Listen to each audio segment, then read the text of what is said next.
Kord küsis üks õpetaja oma õpilastelt, milline on kõige kaunim muusika maailmas. Ja siis õpilased hakkasid vastama. Keegi ütleb, et käo kukkumine salu kõige kõrgema puu otsast on kõige kaunim muusika. Sirbi helin rukki lõikuse ajal. Lustliku tüdrukun kilge. Lahkuvate sookurgede laul. Väga erinevaid pakkumisi. Siis tuli õpilastelt. Küsivad siis lõpuks, et aga õpetaja, mis sina arvad, milline on kõige kaunim muusika? Õpetaja vastab, muusika, mis sünnib praegu. See on maailma kõige kaunim muusika.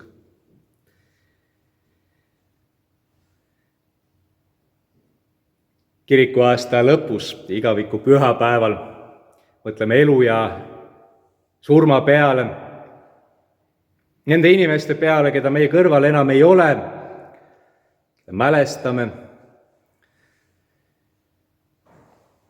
Ja küsime ka ehk aeg-ajalt, et mis teeb siis elu tõeliselt elamisväärseks? Mis on üks hea ja ilus elu? Ja see vastus võiks olla ka see elu, mida elad sina. See on maailma kõige parem elu, kõige kaunim elu. Pole paremat päeva sulle võimalik kinkida kui see tänane päev, millest sa praegu osa saad. Kui need pühakirja lugemised, mida täna kuulsime, võivad tunduda meile päris hirmutavad.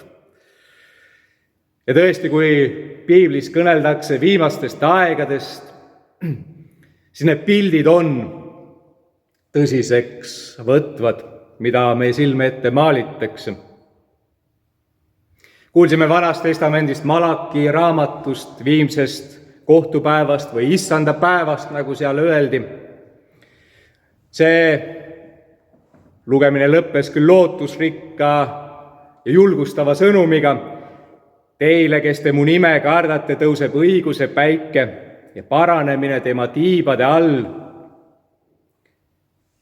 Aga ometi sellele eelnev sõnum sellest, kuidas kõik ülbed ja patused ära põlevad, jätab ka sellele rõõmu ja kepsutamise mõttele tumeda varju. Eks ole ka Jeesuse kirjeldus viimses kohtus, kus inimese poja ette tuuakse siis kõik rahvad ja ta eraldab lambad ja sikud, ühed saadab ellu ja rõõmu peole, teised igavesse tulle. Kõlab päris palju küsimusi tekitavalt. Mis rõõm see siis on, kui sina oled seal taevasel rõõmupeol ja tead, et sinu poeg või tütar on igaveses tules või ema või isa või et üldse keegi peab igavesti kannatama sel ajal, kui sina igavesti rõõmustad. Kuidas saab seal olla tõelist rõõmu? Või kuidas üldse peaksime lähenema armastusega sellisele olendile, kes taolisel moel kalgilt ja külmalt otsustades igavikku piina ja valu loob?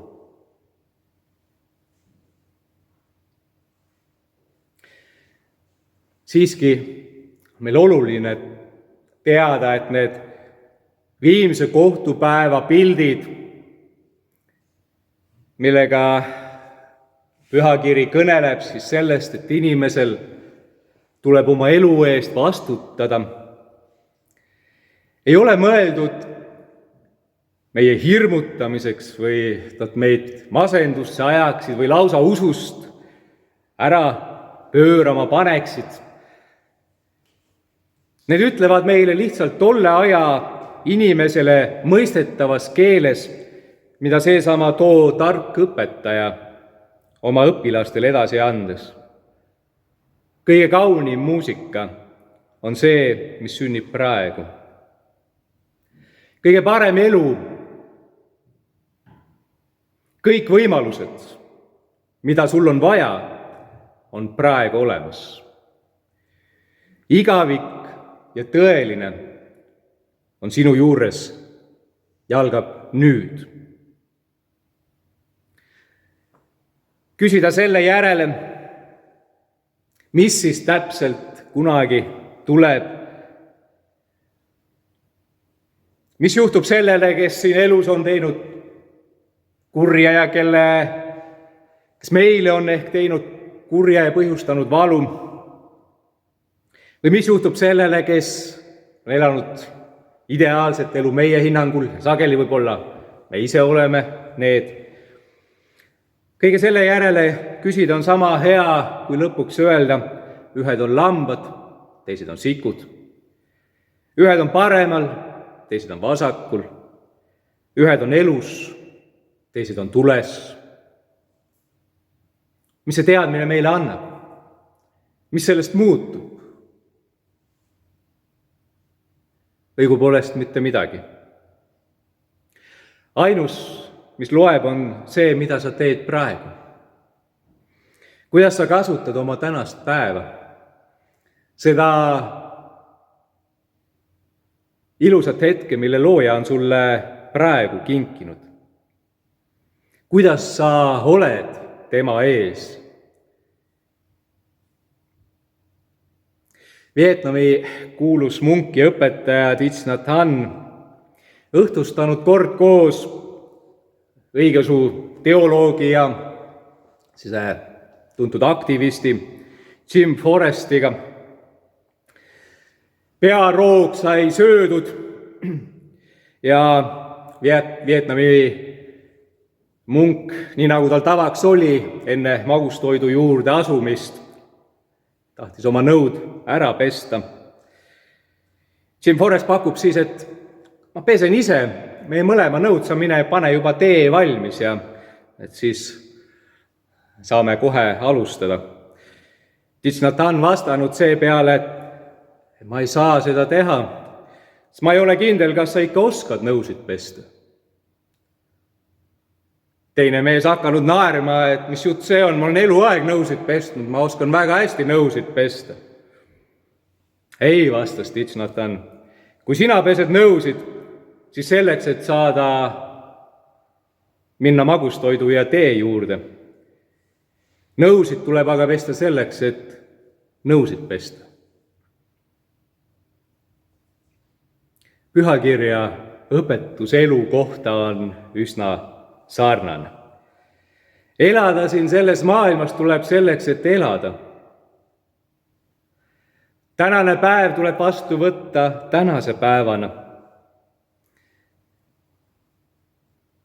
Meie ei saa kalkuleerida sellega, mis tuleb siis, või arvestada sellega. See ei ole üldse meie kätes.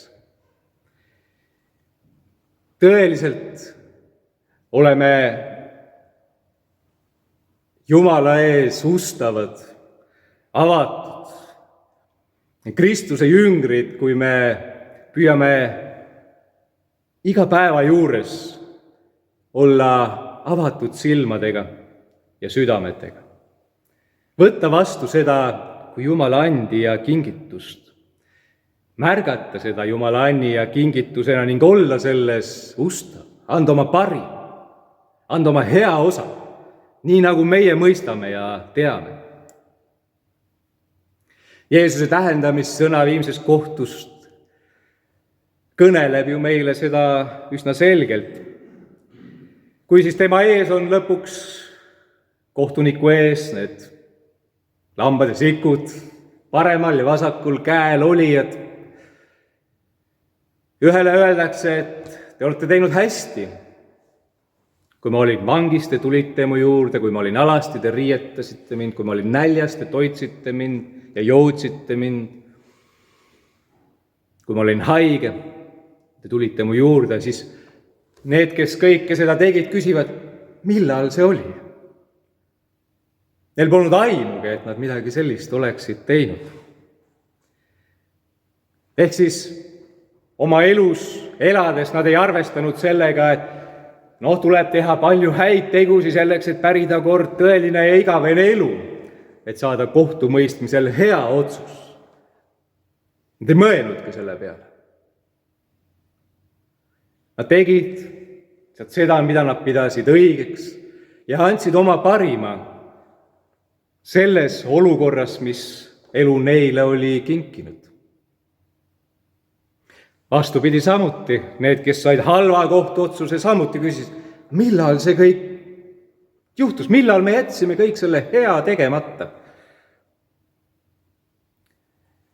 Nad väljendavad sellega, et nad ei ole sugugi olnud ükskõiksed selle igavese elu suhtes, nad ei ole sugugi tahtnud olla ükskõiksed kohtumõistja suhtes, aga nad ei teadnud, et seda kõike peab tegema. Oleks nad teadnud, oleks hakanud kohe kõike seda innukalt tegema. Aga selles ei ole elu ja surma mõte, et me siin elus panustaksime sellele, et me ükskord ära sureme ja viimse kohtu ette läheme. Parim, mida me saame teha, on juba siin, tänases hetkes ja elus, olla väga teadlik sellest osast, mille Jumal meile on kinkinud siin elus. Millised on meie need annid, milline on see meie tee, millised on need meie võimalused. Näha seda meie osa, mille Jumal on meile loonud. Meil ei ole vaja täita ühte listi või nimekirja linnukestega, mis kõik saab tehtud, sest see võib olla väga erinev erinevates eludes. Me kõik ei saagi olla vanglas või minna vangide juurde. Me kõigi osa ei olegi olla haigete kõrval. Aga lõpuks see, mida Jeesus loetleb, ei ole ju üks lõplik nimekiri. See jätkub lõpmatuseni. Neid võimalusi kohata Kristust oma elus ja siin selles maailmas ajas on lõpmatu hulk. Meilt ei oodata muud, kui et me otsiksime teda. Paneksime teda tähele, avaksime oma silmad ja märkaksime, et igas elu olukorras ja lõpuks iga inimese kaudu me kohtume temaga. Saame teda teenida või ta ära põlata. Saame talle olla see, kelle üle ta lõpuks rõõmustab või see, kes teda kurvastab. Igaviku pühapäeval, mis on ka surnute mälestuspüha. Küsime ikka, aga kuidas on siis lood meie surnutega? Mis me neist peaksime täna arvama? Kus ja kuidas nemad on või ei ole?